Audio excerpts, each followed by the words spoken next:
जय हिंद साथियों, आप लोग देख रहे हैं इस किताब को।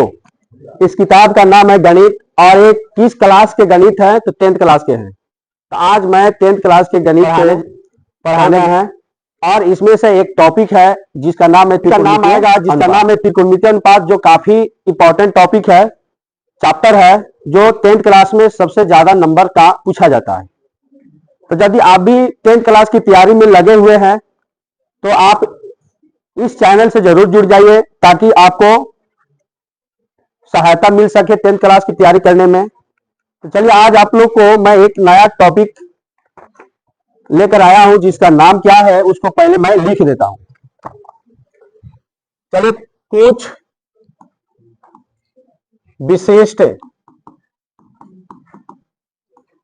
विशिष्ट कोणों के त्रिकोणमितीय अनुपात।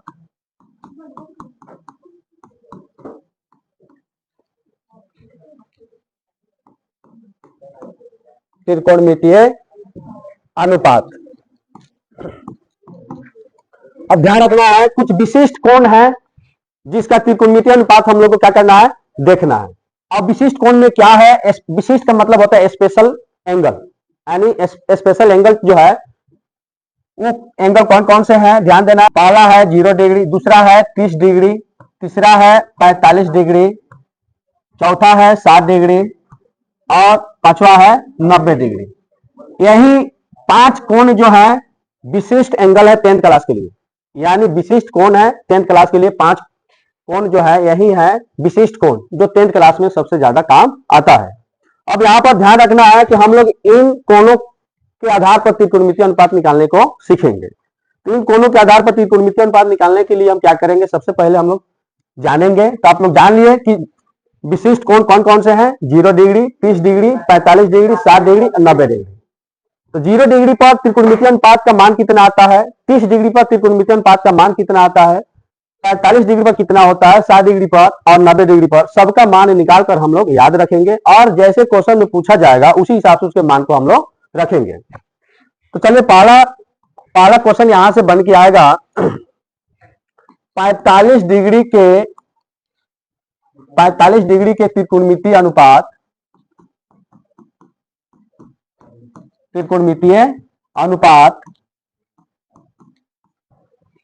ज्ञात करें।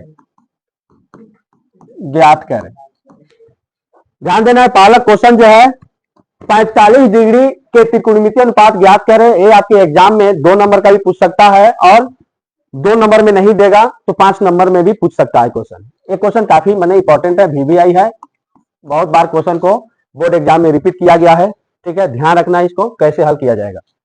अब यहां से हम इसको हल जब करेंगे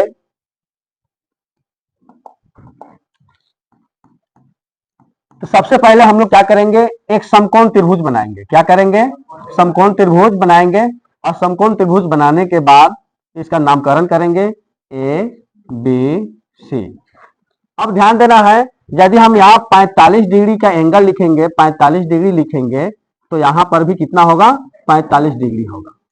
और ये दोनों न्यून कोण 45 डिग्री मिलकर यहां पर कितने डिग्री कोण बना देते हैं, 90 डिग्री का। तो समकोण त्रिभुज में 2 न्यून कोण होते हैं और एक समकोण होता है। तो ध्यान रखना है कि इस न्यून कोण के आधार पर हम लोग क्या करेंगे, इस 45 डिग्री के मान को निकालना सीखेंगे। अब ध्यान देना है कि यदि दोनों न्यून कोण 45 डिग्री हो तो दोनों की भुजा जो है समान होगी। तो दोनों भुजा हम क्या करते हैं, ए मानते हैं, इसको भी ए मानते हैं। ठीक है, तो इसका कर्ण की लंबाई क्या होगी इसके आधार पर हम लोग देखेंगे। तो सबसे पहले लिखेंगे समकोण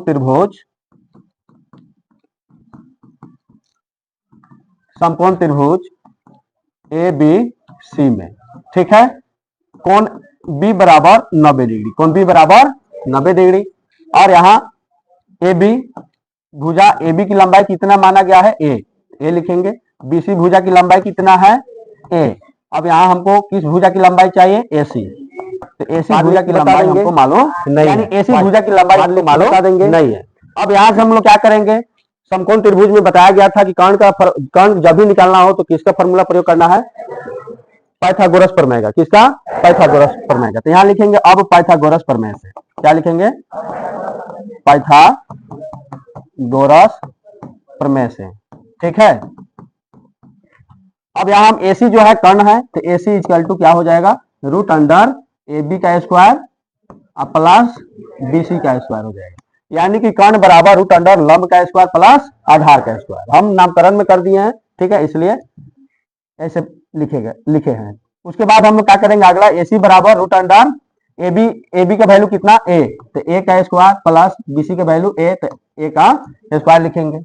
फिर आगे हम लोग देखेंगे तो AC बराबर क्या हो जाएगा, A का स्क्वायर यानी 2A का स्क्वायर हो जाएगा। अब यहां से हम लोग आगे बढ़ेंगे तो देखेंगे 2 का तो वर्गमूल नहीं निकलेगा, A का A स्क्वायर है उसका वर्गमूल निकल जाएगा, तो रूट अंडर 2 और बाहर क्या कर देंगे, A निकाल देंगे, ठीक है। तो रूट अंडर 2 गुने A, तो AC की लंबाई निकल के आ गया कितना, रूट अंडर 2 गुने A, ठीक है। अब यहां से हम लोग क्या करेंगे, थीटा की जगह पर अब 45 डिग्री के कोने लेंगे और उसके आधार पर आगे बढ़ेंगे। तो पहले इतना आप लोग नोट कर लीजिए। यहां तक समझ में आया कि नहीं आया, चलिए ध्यान दीजिए, नोट हो गया ना। चलो आगे बढ़ेंगे, तो ध्यान रखना है इस चित्र को हम लोग रखेंगे। तो अब हम लोग जानेंगे कि त्रिकोणमितीय अनुपात कितने प्रकार के होते हैं, 6 प्रकार के होते हैं। तो त्रिकोणमितीय अनुपात 6 प्रकार के होते हैं, 6 प्रकार का मान जो है 45 डिग्री पर कितना कितना होगा। अब इसकी हम लोग क्या करेंगे, गणना करेंगे। तो यहाँ पर हम लोग देखें कि एक समकोण त्रिभुज बनाए थे, ठीक है, इस भुजा की लंबाई A था और इस भुजा की लंबाई A, और कर्ण हम लोग निकाले रूट अंडर 2 गुने A ना निकाले हैं, नाम था A B C। तो इस त्रिभुज में हम लोग अब यहाँ पर एंगल कितना था, 45 डिग्री, ठीक है, यहाँ पर भी 45 डिग्री। आप कोण A से निकालिए या कोण B से निकालिए त्रिकोणमितीय अनुपात का मान, दोनों का आंसर समान आएगा, दोनों का आंसर क्या आएगा, समान आएगा। तो यहां से पहला त्रिकोणमितीय अनुपात क्या आता है, साइन थीटा, तो थीटा नहीं लिखेंगे, यहाँ थीटा के जगह पर क्या लेंगे, 45 डिग्री, क्या लेंगे, 45 डिग्री लेंगे। तो 45 डिग्री लेंगे तो हम सबसे पहले ध्यान रखना है, हम लोग इस त्रिकोणमितीय अनुपात की गणना C से कर रहे हैं। किस कोण से कर रहे हैं, C से कर रहे हैं। तो इसके जस्ट सामने जो भुजा होगा वो P का काम करेगा और इसके नीचे B और A H का काम करेगा, ठीक है। तो सबसे पहले हम लोग ध्यान देंगे साइन थीटा का अनुपात कितना होता है, P बाटा H लिखेंगे। अब इसमें ध्यान देंगे फिगर में कि P का वैल्यू कितना है, तो A है, ठीक है, और H का वैल्यू कितना है, रूट अंडर 2A है। तो A से A कैंसिल हो जाएगा, 1 बाटा कितना हो जाएगा, रूट 2। तो साइन 45 डिग्री के मान कितना होगा, 1 बाटा रूट अंडर 2। तो इसको याद रखना है कि साइन 45 डिग्री के मान 1 बाटा रूट 2 आंसर होगा। फिर 2 में ध्यान देना है, यहाँ साइन 45 डिग्री के मान 1 बटा रूट अंडर 2 और कॉस 45 डिग्री के मान 1 बटा रूट अंडर 2, दोनों का मान देखिए बराबर आया। तो साइन और कॉस कितने डिग्री पर बराबर मान देते हैं, 45 डिग्री। तो यहां से एक चीज आपको ध्यान में रखना है कि साइन थीटा बराबर कॉस थीटा कब बराबर होते हैं, जब थीटा की वैल्यू कितना हो, 45 डिग्री हो। जब थीटा की वैल्यू कितना हो, 45 डिग्री हो, तो दोनों का मान क्या आएगा, समान आता है। तीसरे नंबर पर हम लोग देखेंगे tan 45 डिग्री की मान कितना, tan 45, तो tan का अनुपात कितना होता है, तो यहाँ P का वैल्यू AB, ठीक है, और B का वैल्यू BC। तो AB की लंबाई A और BC की लंबाई A, तो A बाटा A, तो A से A कैंसिल, यानी क्या हो जाएगा, 1 हो जाएगा।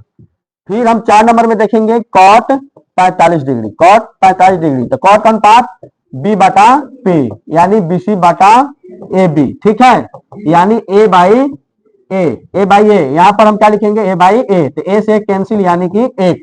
अब यहां पर हम लोग क्या देखें कि tan 45 और cot 45, तो tan और cot 45 डिग्री पर समान मान देते हैं, 45 डिग्री पर समान वैल्यू देते हैं। तो यहां से हम लोग लिखेंगे tan थीटा बराबर cot थीटा कब होगा, जब थीटा की वैल्यू 45 डिग्री रहेगा। जब थीटा की वैल्यू कितना रहेगा, 45 डिग्री रहेगा, तो दोनों का मान क्या आएगा, समान आएगा, ठीक है।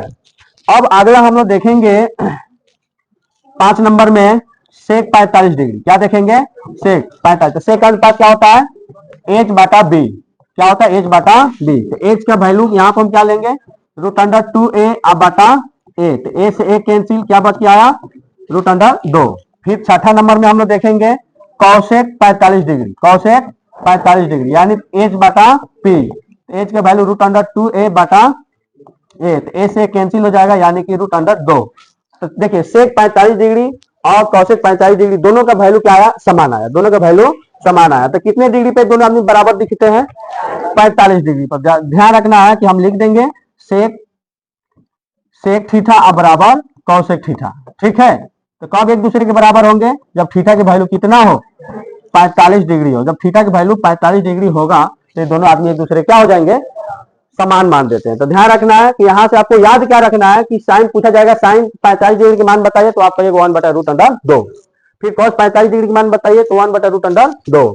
tan 45 डिग्री के मान बताइए तो 1। कॉस 45 डिग्री के मान बताइए तो क्या बोलना है 1। सेक 45 डिग्री के मान बताइए तो √2। कॉसेक 45 डिग्री के मान क्या होगा, √2। तो ए जो है 45 डिग्री के कोण पर, ठीक है, 6 त्रिकोणमितीय अनुपात का मान कितना कितना आया आप लोग देख लीजिए। इसको याद रखना इंपॉर्टेंट है, पूछ देता है एग्जाम में 5 नंबर में जरूर आ जाता है क्वेश्चन, ठीक है। तो इसको नोट कीजिए।